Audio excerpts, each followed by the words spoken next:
श्री धर्मेंद्र यादव जी। बहुत बहुत धन्यवाद सभापति जी। सभापति जी, आज आपके माध्यम से देश की सरकार के सामने और देश के साथ साथ कई प्रांतों की सरकारों के भी सामने समाज के उन सबसे ज्यादा मजबूर लोगों की आवाज उठाना चाहता हूं, जिनको हम लोग संविदा कर्मियों के नाम से जानते हैं। सभापति जी, अभी पिछले दिनों केरल की आवाज उठी आशा बहुओं की, और इसी तरह के हालात पूरे देश के अंदर हैं। अगर हम केवल उत्तर प्रदेश की बात करें सभापति जी, तो आशा बहुएं अकेले 4 लाख, इनको केवल रजिस्ट्रेशन के लिए 2000 रुपए मिलते हैं और 600 रुपए पर केस मिलते हैं। रोजगार सेवक लगभग 40,000, केवल 8850 रुपए। शिक्षा मित्र 1,48,000, इनका मानदेय केवल 10,000। आंगनबाड़ी सहायिकाएं और उनकी आंगनबाड़ी कार्यकर्ती लगभग 7.5 लाख, और इनको मानदेय मिलता है केवल 5,000 और 2700। इसी तरह से अनुदेशक लगभग 40,000, मानदेय केवल 8700। इसी तरह से पंचायत सहायक लगभग 40,000, मानदेय केवल 5,000। इसी तरह से रसोईया 3,76,796 और मानदेय केवल 2,000।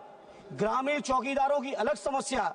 सभापति जी, मैं आपके माध्यम से केंद्र की सरकार जिसने लगातार वादे किए रोजगार देने के, लगातार भाषण चलते हैं 5वीं अर्थव्यवस्था के, आखिर ये अर्थव्यवस्था, आखिर ये इतना जो देश के अंदर संपन्नता, जो डंका बजा रहे हैं बीजेपी के लोग, जो बातें करते हैं बड़ी बड़ी, जो बातें करते हैं डबल इंजन की, जो बातें करते हैं दुनिया में सबसे बेहतर इकोनॉमी की।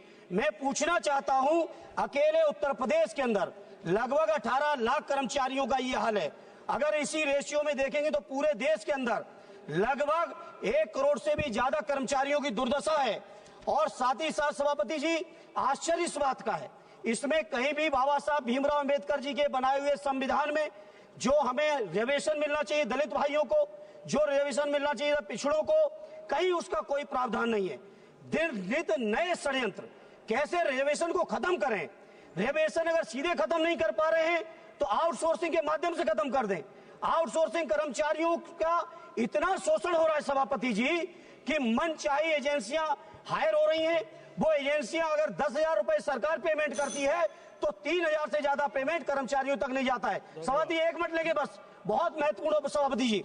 इसलिए आपके माध्यम से मेरी मांग है, इन तमाम संविदा कर्मचारियों को सरकारी कर्मचारियों को दर्जा मिले, इन कर्मचारियों की भर्ती में आरक्षण हो, इन कर्मचारियों की भर्ती के लिए जो सुविधाएं हैं उनके कल्याण की, परिवार की, ईपीएफ से लेके तमाम सुविधाएं, वो सुविधाएं मिलनी चाहिए। सभापति जी, इस बात से आप सोचिए, अकेले उत्तर प्रदेश के अंदर 1500 से ज्यादा शिक्षा मित्रों ने आत्महत्या की है। बैठे रक्षा मंत्री जी।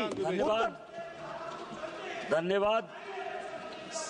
आप देख रहे हैं बच्चन टाइम्स न्यूज। नईम राय बच्चन के साथ अभी फॉलो सब्सक्राइब करें।